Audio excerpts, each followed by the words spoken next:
আমরা সূরাতুজ জিলজালের তাফসীর শুনবো ইনশাআল্লাহ বিইذনিল্লাহ। খুব ছোট্ট সূরা, অনেকেরই মুখস্থ আছে এটা। এই সূরাগুলো আমাদের নিয়ম করে সময় করে মুখস্থ করা লাগে না, এগুলো এমনি মুখস্থ হয়ে যায় শুনতে শুনতে। সাধারণত এই ছোট ছোট সূরাগুলো দিয়েই আমাদের রেগুলার সালাহ যখন আমরা পড়ি এগুলো দিয়ে ইমামতি করা উচিত। আল্লাহর হাবিব সাল্লাল্লাহু আলাইহি ওয়াসাল্লাম বিভিন্ন হাদিসে বলেছেন যে তোমরা যখন ইমামতি করবে তখন তোমার পেছনে যারা আছে তাদের দিকেও খেয়াল রাখবে। রাসূল সাল্লাল্লাহু আলাইহি ওয়াসাল্লাম অত্যন্ত বিবেকবোধ সম্পন্ন একজন ব্যক্তিত্ব ছিলেন। তিনি খেয়াল রাখতেন, যেটাকে আমরা কনসিডারেট বলি। আল্লাহর হাবিব সাল্লাল্লাহু আলাইহি ওয়াসাল্লাম খুব কনসিডারেট ছিলেন, কার কোথায় কী সমস্যা এটা খুব খেয়াল করতেন। And he was a man of 6 senses. আমরা 6 সেন্সের কথা বলি, আমাদের অধিকাংশেরই 4টা সেন্স একসাথে কাজ করে, কারো 5টা 6টা সেন্স কাজ করে, এরকম মানুষ পাওয়া দুষ্কর। আল্লাহর হাবিব সাল্লাল্লাহু আলাইহি ওয়াসাল্লাম অত্যন্ত বিবেকবোধ সম্পন্ন একজন লোক ছিলেন। একবার তিনি সালাত খুব সংক্ষিপ্ত করলেন, তো সাহাবারা জিজ্ঞেস করলেন, ইয়া রাসূলুল্লাহ এত সংক্ষিপ্ত কেন করলেন সালাত? তখন আল্লাহর হাবিব সাল্লাল্লাহু আলাইহি ওয়াসাল্লাম বললেন যে পেছনে বোনদের নামাজের সেকশনে ওখান থেকে একটা ছোট্ট বাচ্চার কান্নার আওয়াজ আমি শুনছিলাম। আমার মনে হচ্ছিল বাচ্চাটাকে সামলাতে মাটার খুব কষ্ট হচ্ছে, তো এই জন্য আমি সালাদটা সংক্ষিপ্ত করে দিয়েছি। দেখেন কীরকম সেন্সেশন, কতটা কনসিডারেট ছিলেন। একবার আবার আল্লাহর হাবিব সাল্লাল্লাহু আলাইহি ওয়াসাল্লাম মাগরিবের সালাত কিংবা এশার সালাতের কোনো এক সেজদা অনেক লম্বা করে দিলেন। তখন সাহাবারা আবার প্রশ্ন করলেন, ইয়া রাসূলুল্লাহ সাল্লাল্লাহু আলাইহি ওয়াসাল্লাম এত লম্বা দীর্ঘ সেজদা করতে তো ফরজ সালাতে আমরা কখনো দেখি না, কেন করলেন? অসুস্থ হলেন নাকি নামাজের মাঝখানে, অথবা অভিনাজিল হচ্ছিল নাকি, এরকম কিছু ঘটলো নাকি? তো আল্লাহর হাবিব সাল্লাল্লাহু আলাইহি ওয়াসাল্লাম বললেন যে না, এগুলো কিছুই না, বরং আমার নাতি হাসান আমি সেজদারত অবস্থায় আমার পিঠের উপরে চড়ে বসেছিল, কাঁধের উপরে। তো আমি অপেক্ষা করছিলাম যতক্ষণ না তার খেলা শেষ না হয়, তার প্রয়োজন পূরণ না হয়, ততক্ষণ আমি সেজদায় লুটিয়ে পড়েছিলাম। হাসান যখন নেমেছে, তার প্রয়োজন পূরণ হয়েছে, আমি আবার সেজদা থেকে উঠে দাঁড়িয়েছি। দেখেন কতটা কনসিডারেট ছিলেন। তো এইভাবে আল্লাহর হাবিব সাল্লাল্লাহু আলাইহি ওয়াসাল্লাম ছোট ছোট সূরাগুলো দিয়ে ফরজ সালাতের ইমামতি করতে উদ্বুদ্ধ করতেন। মুআয ইবনে জাবাল রাদিয়াল্লাহু তাআলা আনহুকে উনি মদিনার পাশেই একটা এলাকার ইমাম হিসেবে অ্যাসাইন করেছিলেন। তো ওই এলাকার লোকজন ছিল শ্রমজীবী, ওট দিয়ে তারা পানি নিয়ে খেজুর বাগানে পানি সিঞ্চন করত। সারাদিন পরিশ্রম করে ওনারা সালাতে অংশগ্রহণ করত। তো একবার উনি মাগরিবের সালাতে সূরাতুল বাকারা তেলাওয়াত শুরু করলেন। কোরআনের সবচাইতে ছোট সূরা নাকি সবচাইতে বড় সূরা, 286 আয়াত বিশিষ্ট সূরা। তো ওনারা ছিলেন ক্লান্ত, শ্রান্ত, পরিশ্রান্ত। কেউ কেউ বিরক্ত হয়ে, ক্লান্ত হয়ে নামাজ ছেড়ে দিয়ে একা একা নামাজ পড়ে ফেললেন। পরে আল্লাহর হাবিব সাল্লাল্লাহু আলাইহি ওয়াসাল্লামের কাছে যে তারা অভিযোগ করলেন যে, ইয়া রাসূলুল্লাহ আপনি যে ইমাম পাঠিয়েছেন উনি তো এমন কাজ করেছে, সূরা বাকারা উনি ধরেছে মাগরিবের সালাতে। রাসূল সাল্লাল্লাহু আলাইহি ওয়াসাল্লাম খুবই ক্ষিপ্ত হলেন, রাগান্বিত হলেন এবং মুআয ইবনে জাবাল রাদিয়াল্লাহু তাআলা আনহুকে ডেকে পাঠালেন। ডেকে তিনি বললেন, আফাত্তানুন আনতা ইয়া মুআয। লিটারালি ফাত্তান শব্দটা ব্যবহার করেছেন যে, মুআয তুমি কি সমাজে ফিতনা ছড়াচ্ছ? তোমাকে পাঠালাম ইমাম হিসেবে, সেখানে তালিম দিবে, তারবিয়া দিবে, ঐক্য ধরে রাখবে, তুমি কি ফিতনা ছড়াচ্ছ সমাজে? তুমি কি ওয়াদ-দুহা ওয়াল-লাইলি ইযা সাজা এরকম সূরাগুলো পারো না? সাব্বিহ ইসমা রাব্বিকাল আ'লা এগুলো তোমার মুখস্থ নাই? ওয়াশ-শামসি ওয়া-দুহাহা এগুলো তোমার জানা নেই? তুমি এত লম্বা সূরা কেন ধরলে মাগরিবের সালাতে? তো তখন তিনি বললেন, যখন তুমি সালাতে ইমামতি করবে ফরজ সালাতে, তখন ছোট ছোট সূরা পড়বে, কেননা তোমার পেছনে অসুস্থ থাকতে পারে, তারপর বয়স্ক কোনো লোক থাকতে পারে, অথবা মুসাফির মসজিদের পাশ দিয়ে সফর করতেছিল, ভাবলো জামাত চলতেছে, জামাতটা ধরি, ঢুকেই যদি দেখে যে আপনি সূরা বাকারা তেলাওয়াত করতেছেন, তো তার জন্য তো কঠিন হয়ে যাবে কোপ আপ করা, কন্টিনিউ করা। তো এই জন্য ছোটো ছোটো সূরাগুলো আল্লাহর হাবিব সাল্লাল্লাহু আলাইহি ওয়াসাল্লাম পড়তে আমাদেরকে উৎসাহিত করেছেন ফরজ সালাতের, যখন আমরা ইমামতি করব। তো এইরকম একটি সূরা হচ্ছে সূরাতুজ জিলজাল, যেটা আমাদের প্রায় সকলেরই মুখস্থ। তো আমরা আসুন প্রথমে আমরা সরল বঙ্গানুবাদ শুনি এই সূরাটার, তারপর এই সূরা থেকে কিছু রিফ্লেকশন আমরা শেয়ার করার চেষ্টা করব ইনশাআল্লাহ বিইذনিল্লাহ। আমি শুরুতে সূরাটার সরল বঙ্গানুবাদ আপনাদের সাথে শেয়ার করছি। আউযু বিল্লাহি মিনাশ শাইতানির রাজিম। বিতাড়িত শয়তান থেকে মহান আল্লাহ তাআলার কাছে পানাহ চাচ্ছি। বিসমিল্লাহির রহমানির রহিম। পরম করুণাময় অসীম দয়ালু আল্লাহ তাআলার নামে শুরু করছি। ইযা জুলজিলাতিল আরদু জিলজালাহা যখন পৃথিবীকে ভয়ঙ্করভাবে প্রকম্পিত করা হবে। ওয়া আখরাজাতিল আরদু আথকালাহা আর পৃথিবী তার ভেতরে থাকা সব ভারী বস্তুগুলোকে উদ্গীরণ করে দিবে, বের করে দিবে। ওয়াকাল আল ইনসানু মা লাহা আর মানুষ বলবে এই পৃথিবীর কি হলো, ইয়াউমা ইদিন তুহাদ্দিসু আখবারাহা, সেদিন পৃথিবী তার সব খবর বলে দিবে। বিআন্না রাব্বাকা আওহা লাহা, কারণ তার রবই তাকে এমনটি করতে আদেশ করেছেন বা প্রত্যাদেশ দিয়েছেন। ইয়াউমা ইদিন ইয়াসদুরুন নাসু আশতাতান লিউরাউ আমালাহুম, সেদিন মানুষগুলো দলে দলে বের হবে যাতে করে তাদের আমলনামা তাদের কাছে পেশ করা যায়। ফামান ইয়ামাল মিসকালা যাররাতিন খায়রান ইয়ারা, যে ব্যক্তি অনুপরিমাণ ভালো কাজ করেছে সেটা সে দেখতে পাবে। ওমান ইয়ামাল মিসকালা যাররাতিন শাররান ইয়ারা, আর যে ব্যক্তি অনুপরিমাণ মন্দ কাজ করেছে, কোনো খারাপ কাজ করেছে, সেটাও সেদিন দেখতে পাবে। সাদাকাল্লাহুল আযীম। এই হচ্ছে সূরাতুজ জিলজালের সংক্ষিপ্ত বঙ্গানুবাদ। এবার আসুন এই সূরা থেকে কিছু রিফ্লেকশন, কিছু তাফসির আমরা শেয়ার করি। প্রিয় ভাইয়েরা, এই সূরাটা নাজিলের একটা প্রেক্ষাপট আছে। সাহাবাদের মধ্যে একটা ধারণা জন্মেছিল যে আমরা যদি খুব ছোট ছোট ভালো কাজ করি এইটা বোধহয় সওয়াব হবে না, বা মিজানের পাল্লা এটা তেমন একটা রেকগনাইজ করা হবে না। অথবা অনেক সাহাবাদের মধ্যে এরকম ধারণা ছিল যে আমরা খুব সামান্য সামান্য ছোট খারাপ কাজ করলে এটার হয়তো এরকম পাপ হবে না বা শাস্তি হবে না। তো ওনাদের মনে যখন এরকম একটা ধারণা তৈরি হলো, তখন আল্লাহ তাআলা এই সূরাটা নাজিল করেছেন। বিশেষ করে এই সূরার শেষের 2 আয়াত, যেখানে আল্লাহ তাআলা বলছেন ফামান ইয়ামাল মিসকালা যাররাতিন খায়রান ইয়ারা, যে না, তোমরা ছোট্ট ভালো করলে সেটাও দেখতে পাবা সেদিন তোমাদের আমলনামাতে। ওমান ইয়ামাল মিসকালা যাররাতিন শাররান ইয়ারা, এবং ছোট্ট খারাপ কাজ করলে সেটাও তোমরা তোমাদের আমলনামায় দেখতে পাবে। তো সাহাবাদের এই চিন্তা, এই ধারণাটাকে ভুল প্রমাণ করবার জন্য, তারা যে ভুল ধারণা করছেন এটা বোঝাবার জন্য, জানাবার জন্যই আল্লাহ তাআলা বেসিকলি সূরাতুজ জিলজাল তিনি নাজিল করেন। এই সূরাটি কোরআনের ধারাক্রম অনুসারে 99তম সূরা। কোরআনের যে ধারাক্রম, সূরা ফাতিহা দিয়ে শুরু, তারপরে বাকারা, তারপর আলে ইমরান, সেই ধারাবাহিকতায় এটা কত নম্বর সূরা? 99 নম্বর সূরা। এবং সূরাটি মাদানী সূরা। কি সূরা? আমরা জানি কোরআনের সূরাগুলো 2 ভাগে বিভক্ত, কোনোটা মক্কায়, কোনোটা মদিনায় নাজিল হয়েছে। যেটা মক্কায় নাজিল হয়েছে সেটা মাক্কি, যেটা মদিনায় নাজিল হয়েছে সেটা মাদানী। তো জিলজাল হচ্ছে মাদানী সূরা। এই সূরার আয়াত সংখ্যা হচ্ছে 8। আয়াত সংখ্যা কত? 8। আল্লাহর হাবিব সাল্লাল্লাহু আলাইহি ওয়াসাল্লাম সূরাটাকে একটা কম্প্রিহেন্সিভ সূরা বলেছেন। জামে মানে সূরা, খুবই কম্প্রিহেন্সিভ। কম্প্রিহেন্সিভ মানে হচ্ছে ভেরি প্রিসাইজ ইন ওয়ার্ডিং, শব্দ কম, কথা কম, কিন্তু এটার আবেদন, এটার এক্সপ্লেনেশন অনেক বেশি, এরকম একটি সূরা। ছোট্ট অল্প কয়েকটি আয়াত দিয়ে সূরাটা আল্লাহ তাআলা নাজিল করেছেন, কিন্তু এটার আবেদন অনেক বেশি। এক বয়স্ক সাহাবী এসে আল্লাহর হাবিব সাল্লাল্লাহু আলাইহি ওয়াসাল্লামকে বলল, ইয়া রাসূলুল্লাহ, আপনি আমাকে কোরআনের একটা সূরা শিক্ষা দেন, কোন সূরা পড়ব? তো আল্লাহর হাবিব সাল্লাল্লাহু আলাইহি ওয়াসাল্লাম বললেন, যাওয়াতুর র, মানে আলিফ লাম র দিয়ে যে সূরাগুলো আছে এগুলো পড়ো। তো এই সাহাবী বলল, ইয়া রাসূলুল্লাহ, আমার বয়স বেশি, আমার জিহ্বা ভারী হয়ে গেছে, আমি এত বড় সূরা পারবো না, অন্য কিছু বলেন। তো আল্লাহর হাবিব সাল্লাল্লাহু আলাইহি ওয়াসাল্লাম বললেন, তাহলে যাওয়াতু হামিম, হামিম দিয়ে যে সূরাগুলো শুরু হয়েছে কোরআনে সেগুলো পড়ো। বলতেছে, ইয়া রাসূলুল্লাহ, এটাও পারবো না, আরও সহজ করে দেন। তো তখন আল্লাহর হাবিব সাল্লাল্লাহু আলাইহি ওয়াসাল্লাম বললেন, তাহলে আল মুসাব্বিহাত, মানে সাব্বাহা ইউসাব্বিহু দিয়ে যে সূরাগুলো শুরু হয়েছে তুমি এগুলো পড়ো। ওই সাহাবী বলে, এইটাও কঠিন হয়ে যায় আমার জন্য। তখন আল্লাহর হাবিব সাল্লাল্লাহু আলাইহি ওয়াসাল্লাম বললেন যে, তাহলে কি চাও? বলতেছে, আমাকে একটা জামে মানে সূরা শিক্ষা দেন, মানে এমন একটা কম্প্রিহেন্সিভ সূরা শিক্ষা দেন যে এটা শিখলে আমার হেদায়েতের জন্য যথেষ্ট হয়ে যাবে।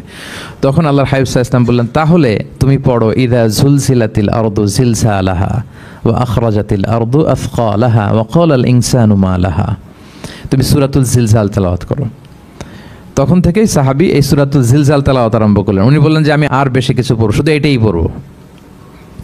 সাহাবাদের মধ্যে অনেকের এরকম খুব সহজ সরল মানসিকতা ছিল। তো উনি বললেন যে এটাই পড়বো। তো রাসূল সাল্লাল্লাহু আলাইহি ওয়াসাল্লাম বললেন যে কোনো সফল ব্যক্তিকে যদি কেউ দেখতে চায় তাহলে এর দিকে তাকাও, দেখো কত সহজ সরল, কত চমৎকারভাবে সে এই বার্তাটা গ্রহণ করেছে যে আমি জীবনে শুধু এটাই পড়বো। তো সূরাতুল জিলজাল হচ্ছে একটা কম্প্রিহেন্সিভ সূরা, সূরাতুন জামিআ। এটা হচ্ছে সূরার একটা ফজিলত, এটা আমরা জানলাম। আবার আল্লাহর হাবিব সাল্লাল্লাহু আলাইহি ওয়াসাল্লাম সূরাকে কোরআনের অর্ধেক বলেছেন। আল্লাহর হাবিব সাল্লাল্লাহু আলাইহি ওয়াসাল্লাম ইরশাদ করেছেন, ইযা যুলজিলাতিল আরদু তা'দিলু নিসফাল কোরআন। সূরাতুল জিলজাল এটা কোরআনের অর্ধেক, কোরআনের অর্ধেক। আপনারা এরকম শুনেছেন যে সূরা ফাতিহাকে বলা হয় কোরআনের অর্ধেক, তারপর সূরাতুল ইখলাসকে বলা হয় সুলুসুল কোরআন, কোরআনের 1/3। তো এটার অর্ধেক বলার কারণ হচ্ছে কোরআনে অর্ধেক বলা হয়েছে দুনিয়ার কথা, অর্ধেক বলা হয়েছে আখিরাতের কথা, পরজগতের কথা, লাইফ আফটার ডেথের কথা। তো যেহেতু এই সূরাটা আখিরাতকে কাভার করে, তাই সেজন্য কেমন যেন এই সূরাটা পুরো কোরআনের অর্ধেক। আল্লাহ তাআলা আমাদেরকে, আমরা যখন আল্লাহর কাছে কল্যাণ কামনা করি, আল্লাহ বলেছেন এইভাবে বলো, রব্বানা আতিনা ফিদ দুনিয়া হাসানা ওয়া ফিল আখিরাতি হাসানা ওয়া কিনা আযাবান্নার। হে আল্লাহ, আপনি দুনিয়ার কল্যাণ আমাদেরকে দান করেন, পরজগতের কল্যাণ দান করেন, আমাদেরকে আগুনের শাস্তি থেকে রক্ষা করেন। তাহলে দুনিয়া আখিরাত দুইটার কম্বিনেশনে।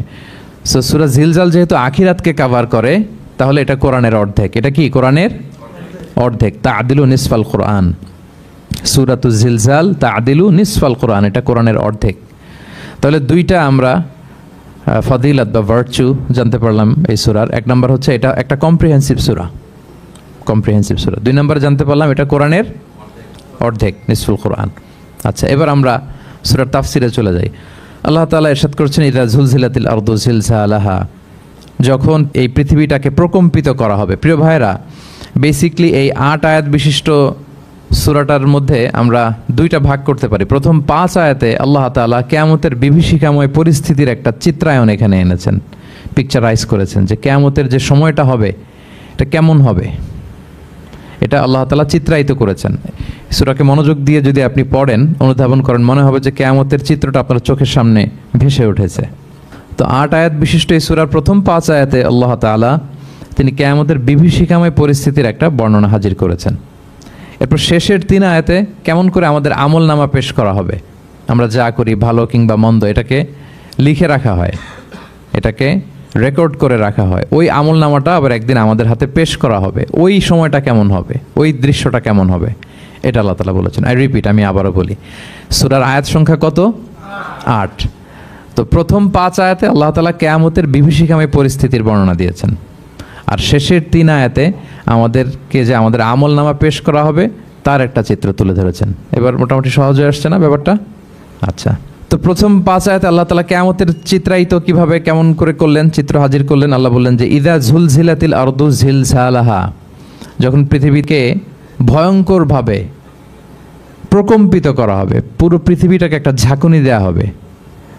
এই সূরার নামই হচ্ছে ঝাঁকুনি দেওয়ার সূরা, ঝাঁকুনি।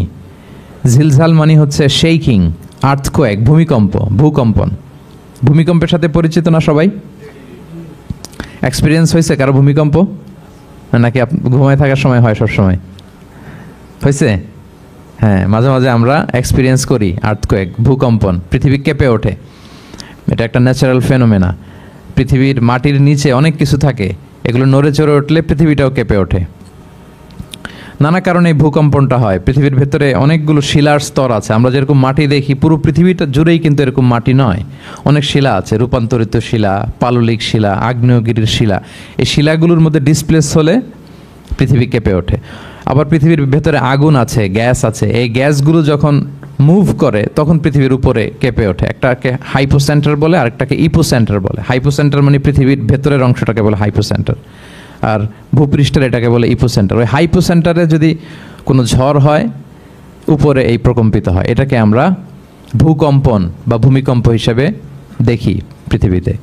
তো এই পৃথিবীতে অনেক বড় বড় ভূমিকম্প আমরা দেখেছি। জাপানে, আমার গত বছর একটা সফর ছিল জাপানে, তো সকাল বিকেল ভূমিকম্প হয়। এখানে তো আমরা 6 মাস 1 বছর ভূমিকম্প দেখি, ওখানে সকালে বিকেলে একটু একটু করে কাঁপতেছে। এর কারণ হচ্ছে ওইটা এমন একটা এলাকায় পড়েছে, প্যাসিফিক ফায়ার রিংস বলে, একটা প্লেটের উপর, 7টা ট্যাকটনিক প্লেটের উপর আল্লাহ তাআলা পৃথিবীকে সেট করেছেন। ওই ট্যাকটনিক প্লেটগুলো যদি একটার সাথে একটা ঘর্ষণ হয়, অনেক এনার্জি রিডিউস করে। ওইখান থেকে পৃথিবীর উপরে এরকম ভাইব্রেশন শুরু হয়, এই প্রকম্পনটা শুরু হয়। তো জাপানের বিভিন্ন সময় আমরা বড় বড় ভূমিকম্পের কথা শুনেছি। ওদের কান্টো সিটি আছে একটা, অনেক বড় ভূমিকম্প হয়েছিল 1920 সালে, লাখখানেক লোক মারা গিয়েছে। আপনাদের সুনামির কথা মনে থাকবার কথা, সুনামির কথা মনে আছে? কত সালে? 2004 সালে। এই ভূমিকম্পে পুরো একটা মহাদেশ কেঁপে উঠেছিল, দ্য এন্টায়ার এশিয়া, পুরো এশিয়াটা কেঁপে উঠেছিল। এটাকে আন্ডারসি মেগাথার্স্ট আর্থকোয়েক বলে। এত ভয়ঙ্কর ভূমিকম্প হয়েছে যে পুরো, মাঝে মাঝে ভূমিকম্পে তো 1-2টা দেশ আক্রান্ত হয়, এটা পুরো একটা মহাদেশ কেঁপে উঠেছিল। ওই ভূমিকম্পের কারণে ইন্দোনেশিয়াতে প্রায় 2.5 লাখ লোক মারা গিয়েছে, 2.5 লক্ষ। বান্দা আছে সুমাত্রাতে। হাইতিতে একবার একটা ভূমিকম্প হয়েছে আর অনেক আগে, লক্ষ লক্ষ লোক মারা গিয়েছে। তো এই যে ভূমিকম্প এর নামে আল্লাহ তাআলা বেসিকলি এই সূরাটা দিয়েছেন। তবে পৃথিবীবাসী যেই ভূকম্পন এক্সপিরিয়েন্স করেছে, কিয়ামতের সময় যে ভূমিকম্প হবে ওটা কি ওই রকম হবে? হ্যাঁ, ওটা ভয়ঙ্কর ভূমিকম্প হবে, মারাত্মক ভূমিকম্প। আল্লাহ তাআলা বলছেন, ইয়া আইয়ুহান নাসু তাকু রাব্বাকুম ইন্না জালজালাতাস সাআতি শাইউন আযীম। হে মানুষেরা, তোমরা আল্লাহকে ভয় করো আর তোমরা জেনে রেখো কিয়ামতের যে ভূমিকম্পটা হবে সেটা শাইউন আযীম। আযীম শব্দটা আল্লাহ যে কোনো জায়গায় ব্যবহার করেন না, যেটা খুব ভয়ঙ্কর হয়, মাত্রাতিরিক্ত, লিমিট ছাড়িয়ে যায়, ওটার ক্ষেত্রে আল্লাহ তাআলা আযীম বলেন। আল্লাহর হাবিব সাল্লাল্লাহু আলাইহি ইসলামের আচরণ, ওনার ক্যারেক্টারিস্টিক্স বলতে যে আল্লাহ শব্দ ব্যবহার করেছেন, ওয়া ইন্নাকা লাআলা খুলুকিন আযীম। নবী হে, আপনি সুমহান চরিত্রের উপর প্রতিষ্ঠিত, মানে এই চরিত্রের মধ্যে দাগ ফেলতে পারে এরকম কেউ নেই। সো আযীম শব্দটা কোরআনের যত জায়গায় ব্যবহার করেছেন, আল্লাহ নিজের ক্ষেত্রে বলেছেন সূরা আয়াতুল কুরসির শেষে, ওয়া হুয়াল আলিয়ুল আযীম, তিনি হচ্ছেন আলী এবং আযীম, সুমহান। তো কিয়ামতের এই ভূকম্পনের ক্ষেত্রে আল্লাহ তাআলা এই আযীম শব্দটা ব্যবহার করেছেন, ইন্না জালজালাতাস সাআতি শাইউন আযীম। এটা মারাত্মক হবে সেদিনকার ভূমিকম্প, সাধারণ ভূমিকম্প নয়। ইযা রুজ্জাতিল আরদু রাজ্জা ওয়া বুসাতিল জিবালু বাসসা, পুরো পৃথিবীটা একসাথে কেঁপে উঠবে, পাহাড়গুলো ভেঙে চুরে তছনছ হয়ে যাবে। এটা হবে বেসিকলি যখন ইসরাফিল আলাইহিস সালাম উনি ট্রাম্পিটে ফুৎকার দিবেন, হুইসেল দিবেন সিঙ্গার মধ্যে, নুফিখা ফিস সূর, সূরের মধ্যে যখন তিনি ফুৎকার দিবেন। আপনারা ইসরাফিল আলাইহিস সালামের একজন ফেরেশতা, ওনার নাম শুনেছেন না? হ্যাঁ, one of the major angels, major একজন ফেরেশতা। আল্লাহ তাআলা ওনাকে সৃষ্টিই করেছেন এই বিশাল হুইসেলে একটা ফুৎকার দেওয়ার জন্য, আর কোনো কাজ নাই। ওনার অ্যাসাইনমেন্ট এই একটাই, সৃষ্টির পর থেকে আজ অবধি বিশাল হুইসেলটা নিয়ে আল্লাহর আরশের দিকে তিনি তাকিয়ে আছেন, অপলক নেত্রে, পলকও ফেলেন না চোখের, যে কখন আল্লাহ তাআলা অর্ডার করবেন, করার সাথে সাথে ফুৎকার দিবেন তিনি, আবার না দেরি হয়ে যায়, আবার না আল্লাহর আদেশ পালনে কোনো গাফলতি হয়ে যায়। সৃষ্টির পর থেকে ওনার একটাই অ্যাসাইনমেন্ট, এই বিশাল সুর ট্রাম্পিট নিয়ে হুইসেল দেওয়ার জন্য আল্লাহর আরশের দিকে তাকিয়ে আছেন। যে মুহূর্তে আমরা এখন কথা শুনছি এখনও তাকিয়ে আছেন উনি। 3টা ফুৎকার দেওয়ার জন্য আল্লাহ তাআলা ওনাকে সৃষ্টি করেছেন। প্রথম ফুৎকারটাকে বলে নাফখাতুল ফাজা, যে ফুৎকারের সাথে সাথে মানুষগুলো তটস্থ হয়ে যাবে, পৃথিবীর মানুষ তটস্থ হয়ে যাবে। যখন তটস্থ হবে তখন কি অবস্থা হবে সেটাই আল্লাহ তাআলা এই সূরার প্রথম আয়াতে বললেন, যে ইদা জুলজিলাতিল আরদু জিলজালাহা, যখন পুরো পৃথিবীকে প্রকম্পিত করা হবে মারাত্মকভাবে। ইসরাফিল আলাইহিস সালাম প্রথম যে ফুৎকারটা দিবেন তখন পুরো পৃথিবী কেঁপে উঠবে, মারাত্মকভাবে কেঁপে উঠবে। তারপরের যে ফুৎকার দিবেন তখন সব মরে যাবে, আমরা পৃথিবীতে কেউই বেঁচে থাকবো না, তখন মানুষ মরে যাবে, জিন জাতি মরে যাবে, সমস্ত ফেরেশতারাও মরে যাবে। যেই ফেরেশতা মালাকুল মাউত, যিনি মৃত্যুর ফেরেশতা, যার মাধ্যমে আল্লাহ তাআলা মৃত্যু ঘটিয়ে থাকেন, তারও মৃত্যু ঘটবে। সে আল্লাহ তাআলার কাছে বলবে, আল্লাহ, পৃথিবীর সবাই মরেছে, আপনার আদেশ অনুযায়ী মানুষ, জিন, ইবলিস সবাইকে আমি মৃত্যু দিয়েছি, তাদের রূহ কবজ করেছি, এখন কি হবে? আল্লাহ তাআলা বলবেন, এখন তুমি মরবে, মুতিয়া মালাকুল মাউত, এখন তুমি মরো। মালাকুল মাউত তখন মারা যাবে। এত ভয়ঙ্কর একটা চিৎকার দিয়ে মালাকুল মাউত জগৎ থেকে বিদায় নেবে। আল্লাহর হাবিব সাল্লাল্লাহু আলাইহি ওয়াসাল্লাম বলেন, ওই ভয়ঙ্কর চিৎকার যদি পৃথিবীবাসী শুনতে পেত তাহলে আলাদা করে ইসরাফিলের সিঙ্গার ফুৎকার দেওয়ার প্রয়োজন হতো না, প্রতিটা মানুষ তাদের কানের পর্দা ফেটে মুহূর্তেই লাশ হয়ে পড়ে যেত। মালাকুল মাউত মরে যাবে, তখন মহাবিশ্বে আর কেউ থাকবে না একটা সত্তা ছাড়া। তিনি কে?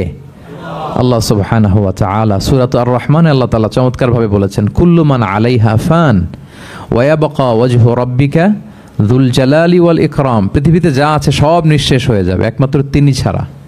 তিনি হচ্ছেন অব্যয়, অক্ষয়, অবিনশ্বর, চিরঞ্জীব, শাশ্বত। এরপর কেউ যখন থাকবে না, আল্লাহ তাআলা ইসরাফিল আলাইহিস সালামকে আবার জীবিত করবেন, তখন তিনি সর্বশেষ হুইসেলটা দিবেন, আবার জীবিত হয়ে তিনি লাস্ট 3 নম্বর হুইসেলটা দিবেন।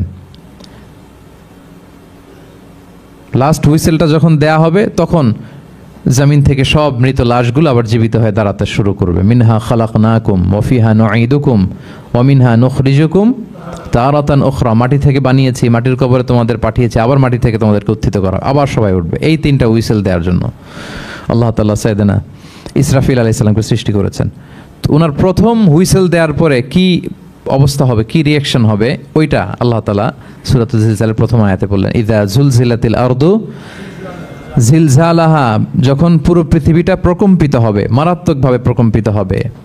ওয়া আখরাজাতিল আরদু আফকালাহা, আর যখন জমিন তার ভেতরে থাকা ভারী বস্তুগুলোকে উদ্গীরণ করে দেবে, বমি করে বের করে দেবে, ভমিটিং করবে বা নিক্ষেপ করবে। পৃথিবীর ভেতরে কি আছে তাফসিরে এসেছে আল মাউথা ওয়াল কুনুজ, অর্থাৎ মৃত ডেড বডিগুলো, সেই আদম আলাইহিস সালামের সময় থেকে শুরু করে কিয়ামত পর্যন্ত পৃথিবী সব ডেড বডিগুলোকে ধারণ করে তার ভেতরে, তাই না? হ্যাঁ, জীবিতদেরকে ভূপৃষ্ঠ উপরে ধারণ করে আর মৃতদেরকে জমিন তার পেটের ভেতরে ধারণ করে। তো আখরাজাতিল আরদু আফখালাহা, জমিন ভারী বস্তুগুলোকে উদ্গীরণ করবে, তাহলে সব ডেড বডিগুলোকে তখন বের করে দিবে।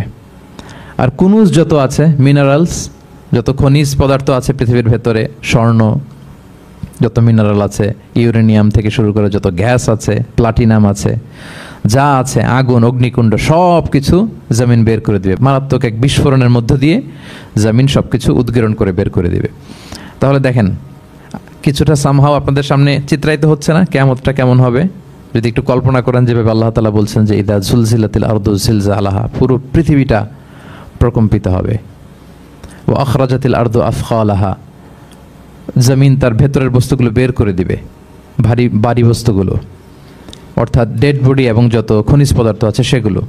ওয়াকাল আল ইনসানু মা লাহা, মানুষ বলবে পৃথিবীর হলো কি, হোয়াটস হ্যাপেনিং, কি হচ্ছে, কি হলো পৃথিবী এরকম কেন করতেছে? যে আয়াতটা বলেছিলাম যে ইন্না জালজালাতাস সাআতি শাইউন আযীম, সেখানে আল্লাহ তাআলা বলছেন ইয়াউমা তারাউনাহা তাযহালু কুল্লু মুরদিআতিন আম্মা আরদাআত ওয়া তাদউ কুল্লু যাতি হামলিন হামলাহা ওয়া তারান নাসা সুকারা ওয়া মা হুম বিসুকারা ওয়ালাকিন্না আযাবাল্লাহি শাদীদ। মানুষের ফার্স্ট রিয়াকশন কি হবে এই আর্থকোয়েকের পরে? এই আয়াতে চমৎকারভাবে আল্লাহ তাআলা বলছেন। আল্লাহ বলছেন যে পরিস্থিতিটা এত ভয়ঙ্কর হবে, কারণ এরকম ভূকম্পন তো পৃথিবীবাসী দেখেনি। এত মারাত্মক ভূমিকম্প হবে যে দুধ খাওয়াচ্ছে এরকম মা তার দুধের বাচ্চার কথা ভুলে যাবে। আল্লাহু আকবার। দেখেন এখানে উপমাটা কীরকম।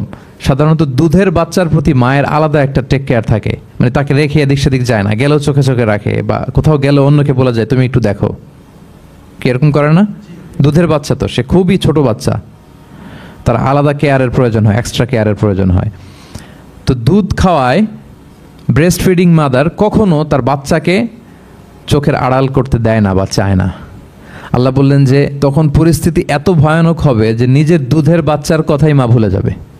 তারপর এখনও পরিপূর্ণ হয়নি পেটের ভেতরে বাচ্চা, এরকম মা যারা আছে গর্ভবতী, সাধারণত কয় মাস পরে বাচ্চা ডেলিভারি হয়? হ্যাঁ, 8 মাস 9 মাস পরে। দেখা যাবে যে 2 মাসের বাচ্চা, এখনও ভ্রূণ, 3 মাসের বাচ্চা, 4 মাসের বাচ্চা। এই ভয়ঙ্কর পরিস্থিতির চোটে যত গর্ভবতী নারী আছে সব মুহূর্তে ডেলিভারি করে দেবে, মুহূর্তে, ইনস্ট্যান্ট। দাতু হামলিন হামলাহা, যত মা আছে গর্ভবতী সবাই, প্রেগনেন্ট মহিলারা মুহূর্তে ডেলিভারি করে দেবে, প্রি ম্যাচিউরড বেবি, কেউ ভ্রূণ, কেউ 3 মাসের, কেউ 4 মাসের বাচ্চাগুলো ডেলিভারি হয়ে যাবে। মানুষগুলো পঙ্গপালের মতো দৌড়াতে থাকবে, বিক্ষিপ্ত পতঙ্গের মতো দৌড়াতে থাকবে মানুষ। আর বলবে ওয়াকাল আল ইনসানু মা লাহা, মানুষ তখন, মানুষের ফার্স্ট রিয়াকশন হবে যে মা লাহা, কি হলো, হোয়াটস হ্যাপেনিং, কি হচ্ছে, কিছুই বুঝতে পারতেছি না, মা লাহা, পৃথিবীর কি হলো। ইয়াউমা ইদিন তুহাদ্দিসু আখবারাহা, সেদিন পৃথিবী সব কিছু বর্ণনা করে দিবে, সব বয়ান দিয়ে দিবে। আমরা এই পৃথিবীর উপরে জমিনে যা করি সব কিন্তু পৃথিবীর মধ্যে রেকর্ডেড থাকে। জমিন সেদিন বয়ান দিবে, সেদিন আসলে সব কিছুই বয়ান দিবে। জমিন বয়ান দিবে, হাত পা সাক্ষী দিবে, যেখানে মানুষ যে সমস্ত জিনিসের মাধ্যমে, যেই টুলসগুলোর মাধ্যমে পাপ করেছে, অন্যায় করেছে, সব কিছু সেদিন সাক্ষী দেবে। আর সব সাক্ষীর বড় সাক্ষী হবে সেদিন এই জমিন। জমিন হবে সেদিন রাত সাক্ষী। জমিন হবে কি সাক্ষী? রাত সাক্ষী। ইয়াউমা ইদিন তুহাদ্দিসু আখবারাহা, আল্লাহ জমিনকে বলবে এবার তুমি পাপের বয়ান দাও। রাত সাক্ষী হয়ে তুমি বয়ান দাও, কি কি ঘটেছে তোমার উপরে। কারণ আমরা যত পাপই করি না কেন, যত কাজই করি না কেন, সব জমিনের উপরই করি, তাই না? তো জমিন সেদিন বয়ান দিবে, সাক্ষী দিবে। ইয়াউমা ইদিন তুহাদ্দিসু আখবারাহা। জমিন কিভাবে সাক্ষী দিবে, জমিন কিভাবে কথা বলবে? আল্লাহ তাআলা বলছেন বিআন্না রাব্বাকা আওহা লাহা, কারণ তার রব জমিনকে সেদিন কি করেছে? আদেশ করেছে, প্রত্যাদেশ করেছে। আল্লাহ তাআলার আদেশে জমিন সেদিন কথা বলবার সুযোগ পাবে, সব বয়ান দিবে, কি কি হয়েছে জমিনের ভেতর, কি কি অন্যায় হয়েছে, কি কি পাপ হয়েছে, কি কি সংগঠিত হয়েছে, সব ধরে ধরে জমিন সেদিন বর্ণনা করবে। তাহলে প্রথম 5টা আয়াত আমরা বলে ফেললাম, যে প্রথম 5টা আয়াতে কিয়ামতের বিভীষিকামী পরিস্থিতির একটা পিকচারাইজেশন পাইছেন আপনারা? হ্যাঁ, ভয় লাগতেছে আপনাদের? ভয় লাগতেছে? সেদিনকার পরিস্থিতি কেমন হবে খুব সংক্ষিপ্ত পরিসরে একটা বর্ণনা আমাদের সামনে আসছে না, এই 5 আয়াতে চলে আসছে। কিন্তু ভয়ঙ্কর হবে সেই দিনটা, কেউ কাউকে চিনবে না। ইয়াউমা ইয়াফিরুল মারউ মিন আখিহি ওয়া উম্মিহি ওয়া আবিহি ওয়া সাহিবাতিহি ওয়া বানিহি লিকুল্লি ইমরিইম মিনহুম ইয়াউমা ইযিন শা'নুন ইউগনি। ভাই ভাইকে দেখে পালাবে, পরিচয় দিবে না। বন্ধু বন্ধুকে দেখে পালাবে, স্বামী স্ত্রীকে দেখে পালাবে, প্রিয়তমা স্ত্রীকে পরিচয় দিবে না, কলেজের টুকরা সন্তানকে পরিচয়, কেউ কাউকে চিনবে না। সবাই নাফসি নাফসি, সবাই নাফসি নাফসি।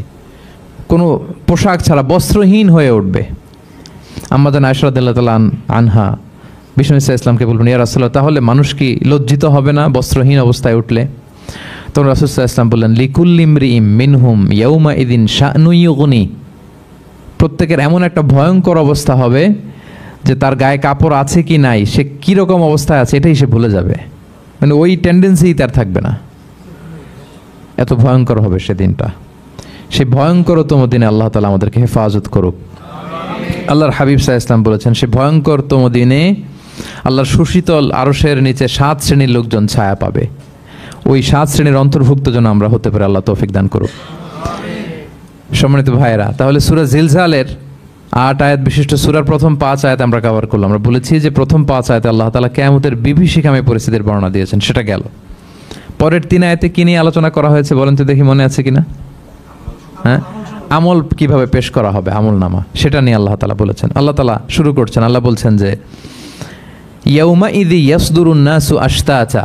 সেদিন মানুষগুলো দলে দলে বের হবে, দলে দলে এসে বের হবে। কেন? লিউরাউ আমালাহুম, যাতে করে তাদের আমল নামা তাদেরকে দেখানো যায়। তার মানে কি করেছি সেদিন আমল নামা আমরা দেখব। ইয়াউমা ইযি ইয়াসদুরুন নাসু আশতাতাল লিউরাউ আমালাহুম, যাতে করে তাদের আমল নামা তাদেরকে দেখানো যায়।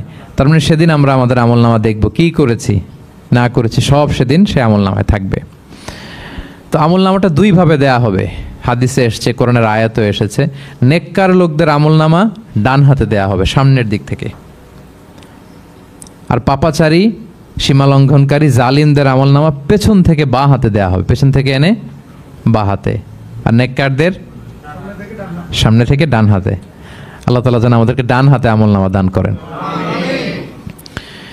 এই কথাটা আল্লাহ চমৎকার ভাবে বলছেন, ফাআম্মা মান উতিয়া কিতাবাহু বিয়ামিনিহি ফাসাউফা ইউহাসাবু হিসাবান ইয়াসিরা। সেদিন আল্লাহ তাআলা যাকে ডান হাতে আমলনামা দিবে তার হিসাবটা সহজ হবে। আল্লাহর হাবিব সাল্লাল্লাহু আলাইহি ওয়াসাল্লাম সব সময় এই দোয়াটা করতেন, আল্লাহুম্মা হাসিবিনা হিসাবান ইয়াসিরা। হে আল্লাহ, আপনি আমার হিসাবটাকে সহজ করেন, হে আল্লাহ, আপনি আমার হিসাবটাকে সহজ করেন। এই দোয়াটা আপনারাও পড়বেন, আল্লাহুম্মা হাসিবিনা হিসাবান ইয়াসিরা। দেখেন, আল্লাহর হাবিব সাল্লাল্লাহু আলাইহি ওয়াসাল্লামের ব্যাপারে বলা হয়েছে গফিরা লাহু মা তাকাদ্দামা মিন যামবিহি ওয়া মা তাআখার। আল্লাহর হাবিব সাল্লাল্লাহু আলাইহি ওয়াসাল্লামের আগের পরের সব গুনাহ মাফ। আদতে তো গুনাহই নাই, নিষ্পাপ ছিলেন তিনি, মাসুম।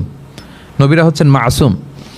তারপরেও আল্লাহর হাবিব সাল্লাল্লাহু আলাইহি ওয়াসাল্লাম এই দোয়াটা করতেন, আল্লাহুম্মা হাসিবিনা হিসাবান ইয়াসিরা। এরপরও তিনি এই দোয়াটা সবসময় করতেন। তাহাজ্জুদের সালাতে দাঁড়িয়ে থাকতে থাকতে ওনার পা ফুলে যেত।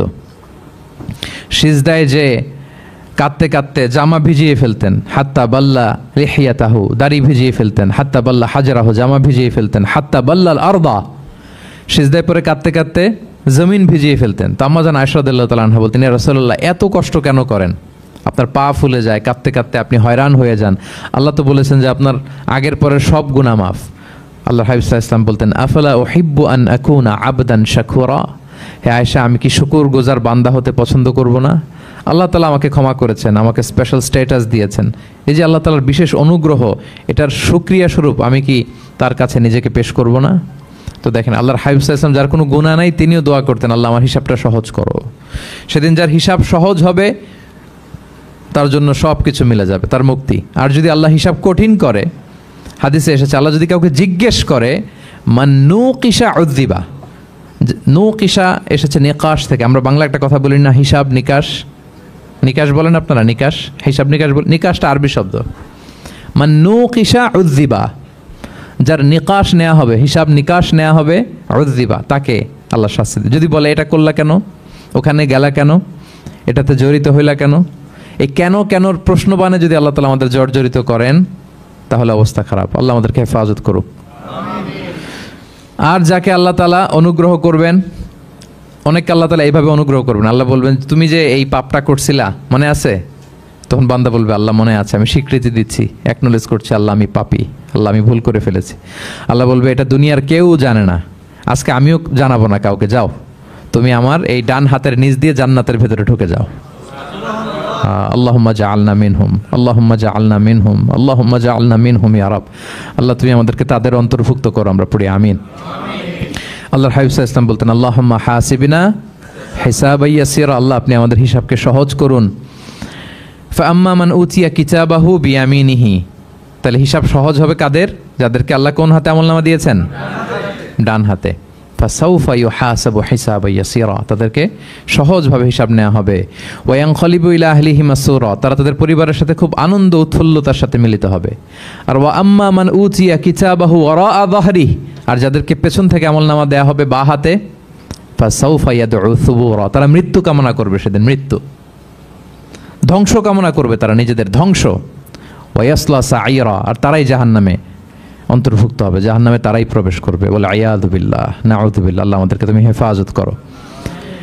তাহলে আমলনামার পর্বটা কেমন হবে? আল্লাহ বলছেন ইয়াউমা ইযি ইয়াসদুরুন নাসু আশতাত, দলে দলে মানুষ উঠবে, কবর থেকে আসবে, লিউরাউ আমালাহুম, যাতে করে তাদের আমলনামা তাদেরকে দেখানো হয়। আর আমলনামা কারো আসবে সামনে থেকে ডান হাতে, কারো আসবে, আমরা যেন ডান হাতে পাই নাকি? এই ফরিয়াদ, এই প্রার্থনা আমরা আল্লাহর কাছে করি। এবার আমলনামা পেয়ে গেলাম আমরা সবাই হাতে, এবার আল্লাহ তাআলা আমাদেরকে বলবেন তোমরাই একটু পড়ো তোমাদের আমলনামা। ইকরা ইকরা কিতাবাকা কাফা বিনাফসিকাল ইয়াউমা আলাইকা হাসিবা, পড়ো তোমার আমলনামা, হিসেবের জন্য তুমিই যথেষ্ট আজকে। ধরেন আজকে আপনার গণিত পরীক্ষা গেছে, ধরেন অঙ্ক পরীক্ষার পরে যার খুব কনফিডেন্স ভালো, ভালো গণিত জানে, সে আসলে আগে থেকেই জানে যে আমি 100তে 100, তার একটা নিজের হিসেব নিকেশ আছে না নাকি? হ্যাঁ। আর ধরেন যে যার গণিত মিলে নাই, পরীক্ষা ভালো হয় নাই, যে হচ্ছে খুব খারাপ ছাত্র, একেবারে লাড্ডু গুড্ডু মেরে আসছে, ও নিজেও জানে এটার ফল প্রকাশের জন্য এত ওয়েট করা লাগে না, তার একটা হিসাব নিকেশ আগে থেকে জানা আছে যে আমার দিয়ে তো কিছু হবে না, আমার অন্য চিন্তা করতে হবে। ফলাফল রেজাল্ট আসে নাই, কিন্তু সে নিজেও জানে যে সে ডবল জিরো পাবে। আর যে গণিতে খুব ভালো, হ্যাঁ, সব তার গণিত মিলে গেছে, রেজাল্টের আগে থেকেই সে জানে যে আমার 100 থেকে 100 কেউ এটা থামাতে পারবে না। তো আমরা আসলে কে কি করেছি, আমাদের কি আমলনামা, সেদিন তো আমরা পাবো, কিন্তু তার আগে আমাদের নিজেদেরও একটা বন্দোবস্ত, হিসেব নিকেশ, বোঝাপড়া আছে না নাই বলেন? আমরা জানি আমরা কে কি করেছি, কে কি করেছি আমরা জানি। আল্লাহ নিজেদেরকে তখন দায়িত্ব দিয়ে বলবেন ইকরা কিতাবাকা কাফা বিনাফসিকাল ইয়াউমা আলাইকা হাসিবা, পড়ো তোমার আমলনামা, ইকরা, পড়ো পড়ো, এবার তুমি মার্কিং করো, তোমাকে আমি মার্কিং করার আগে তুমি একটু করো দেখি তুমি কি করেছো, তুমি একটু মার্কিং করো। তো আমলনামা পাওয়ার পরে আমাদের যে প্রতিক্রিয়া হবে সেটা আল্লাহ কোরআনে তুলে ধরেছেন। আল্লাহ তাআলা বলছেন যে মানুষ বলবে মালি হাযাল কিতাবি লা ইউগাদিরু সগীরাতান ওয়ালা কাবীরাতান ইল্লা আহসাহা, এটা কেমন আমলনামা, ছোট বড় কোনো কিছু মিসিং হয় না এখানে। আল্লাহু আকবার, কিছু মিস হয় নাই। অনেক কিছু আপনারও মনে নাই, কিন্তু দেখার পরে মনে হবে। ধরেন ঠিক এই মুহূর্তে গত বছর রমাদানের এই দিনে আমরা কোথায় ইফতারি করছিলাম, হুট করে জিজ্ঞেস করলে আমি বলতে পারবো? বলতে পারবেন আপনি? কিন্তু হিসাব কেউ মিলাই দিলে তখন মনে করবো তাই তো, আমি তো ওই সময় এটা করছি, ওই সময় তো ওইখানে ছিল। আমলনামা দেখে মানুষের ফার্স্ট রিয়াকশন হবে মালি হাযাল কিতাবি লা ইউগাদিরু সগীরাতান ওয়ালা কাবীরাতান ইল্লা, এটা কেমন আমলনামা, সব মিলে যাচ্ছে, তাই তো, এমনটাই তো করেছি আমি। সগীরাতান ওয়ালা কাবীরা, ছোট বড় তুচ্ছ নগণ্য সব আল্লাহ তাআলা তুলে ধরেছেন সেখানে, সব আমলনামায় তুলে ধরেছেন। মুমিনরা তো আমলনামা পেয়ে মহা খুশি, তাদের চেহারা হবে সেদিন উজ্জ্বল, প্রফুল্ল, প্রস্ফুটিত।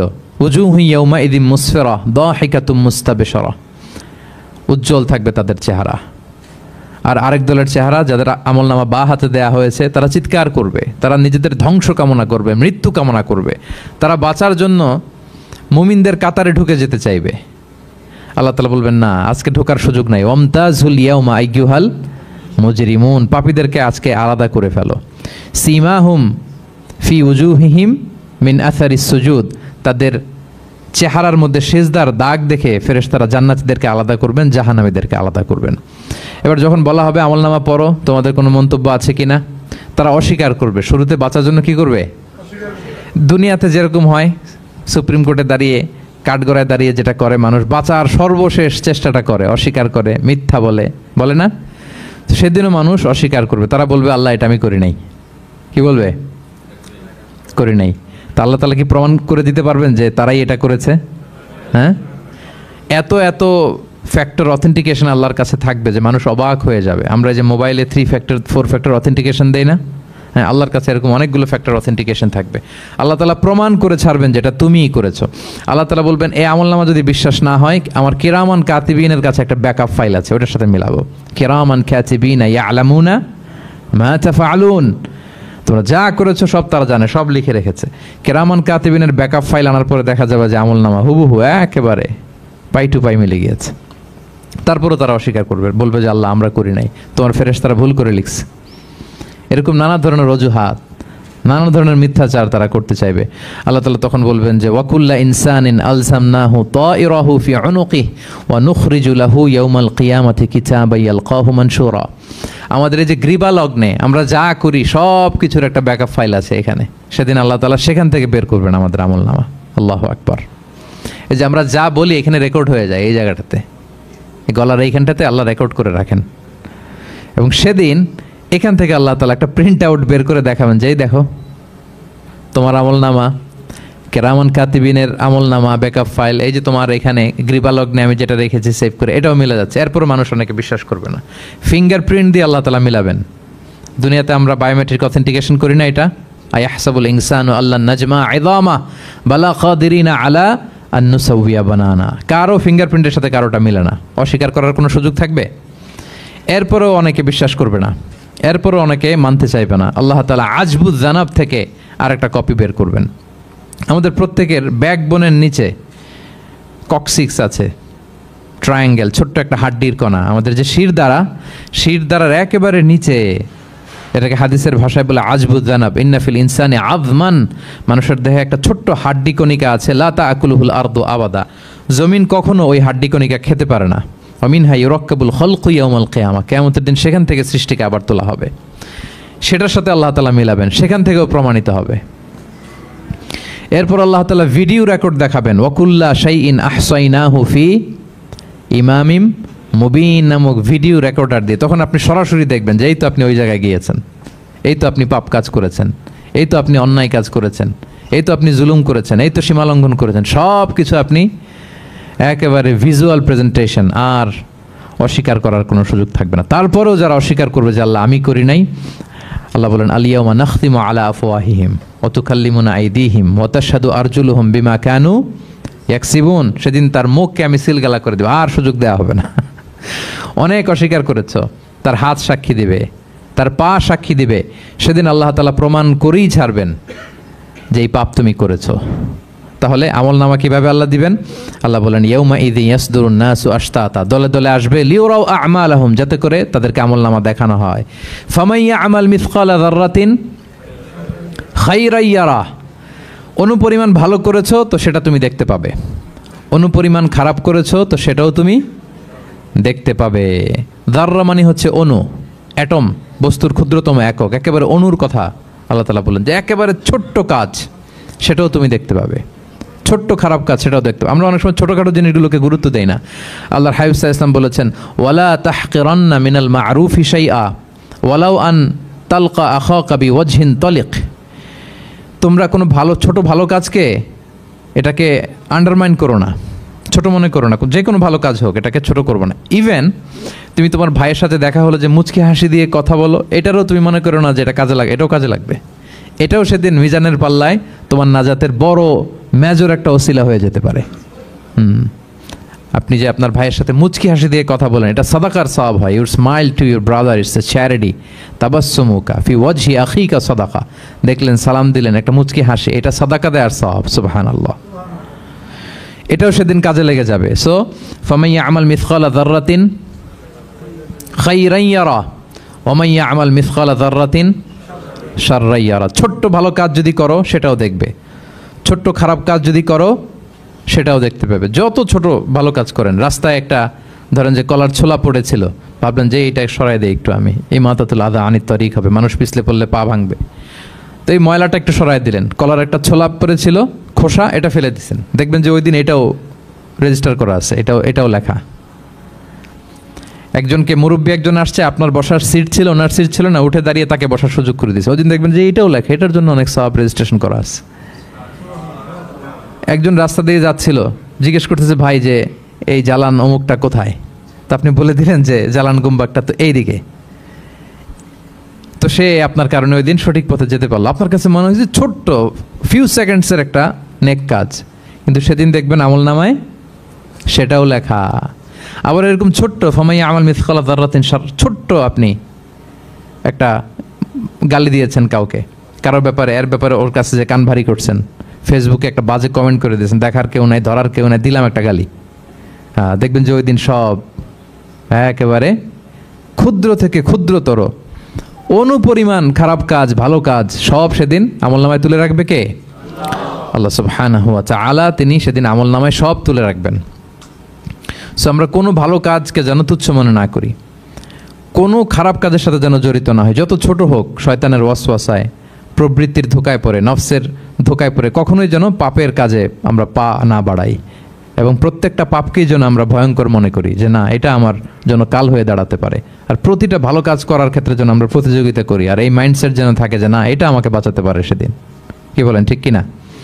তাহলে আল্লাহ তাআলা শেষ করলেন ফামাইয়া আমাল মিসকালা যাররাতিন খাইরান ইয়ারা। প্যাস লেগে যায় না? লেগে যায়, স্বাভাবিক। আগে খাইরান, পরে শাররান।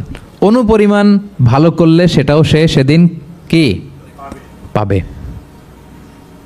অনুপরিমাণ খারাপ করলেও পাবে। দেখেন, এটা একটা আশা জায়গা নিয়েছে আমাদের, কিন্তু হোপফুল করে, তাই না? আমরা অনেক সময় এমন হয় যে ভালো কাজ করছি, কেউ দেখে নাই। হ্যাঁ, আপনি এই আয়াতটা খেয়াল করবেন যে না, কেউ দেখে নাই, কিন্তু দেখেছে কে? আল্লাহ দেখেছেন, উনি দেখলেই চলবে, আমার আমল নামে এটা ঠিকই থাকবে। কোনো এক কারণে সমাজের সবাই আপনাকে ভুল বুঝেছে, misunderstanding, everyone got you wrong, আসলে আপনি ঠিক ছিলেন। সবাই পরিস্থিতি, সামাজিক, এটা সেটা, এরকম হয় না যে সবাই ভুল বুঝতেছে, আসলে আপনি ঠিকই করছেন। সবাই ভুল বুঝুক, আপনার আমল নামে সেটা ভালো কাজ হিসেবে লেখা থাকবে, ঠিক কিনা? অনেক সময় ঠকায় লোকজন, আমাদেরকে ঠকায় নানাভাবে, আমরা হয়তো তার সাথে পেরে উঠি না। মাঝে মাঝে কিছু ভিডিও আমি দেখি, এই আপেল বিক্রি করতেছে, কি অদ্ভুত ব্যবসায়ী, তো দেখাচ্ছে খুব ভালো ভালো আপেল, আপনারা দেখেছেন কিনা জানি না। সে আবার ওই পলিথিনের ভেতরে পচা নষ্ট আপেলগুলোর কয়েকটা প্যাকেট করে রাখে, তো আপনি বেছে বেছে যেই ভালো আপেলে দিবেন সেটাই সে নিয়ে প্যাকেটে দিয়ে দিচ্ছে। মাপটাপ করার পরে আপনি যখন টাকা বের করতেছেন বা অন্যমনস্ক, হুট করে সে ওই পচা আপেলের ওইটা, আপনার একই পলিথিন, একই ওজনের তার একটা হিসাব থাকে, ওইটা ধরায় দিচ্ছে। তা আপনি কোত্থেকে না কোত্থেকে আপেল কিনছেন, হয়তো অনেক, বাসায় যেয়ে দেখেন সর্বনাশ, কি টসটসে পাকা আপেলগুলো বেছে বেছে দিলাম, এখন দেখি পচা, তো ওরে তো আর পাবেন না, ওরে আর ধরাও হইল না। আপনি ভাবছেন হিসাবটা এখানেই শেষ? হ্যাঁ, এখানেই শেষ না, lot of unsettled issue yet to be settled. এরকম অনেক কিছু আছে দুনিয়াতে আপনি সেটেল করতে পারেন নাই, সেটেল হবে সেদিন। দ্য কনসেপ্ট অফ আখেরা যদি না থাকতো, this worldly life would be a joke. আখেরা বলে যদি কিছু না থাকতো, এই পৃথিবীটা আসলে একটা জোক ছিল, জোক। কেটে টুকরা টুকরা করে বস্তাবন্দি করে ফেলে রাখছে ডোবার মধ্যে, কেউ দেখে নাই, হদিস নাই, এটা সাক্ষীও পাওয়া, বিচারও হচ্ছে না। আর বিচারের যে দীর্ঘসূত্রিতা, আপনি ভাবছেন শেষ, এখানেই শেষ? Not that easy brother.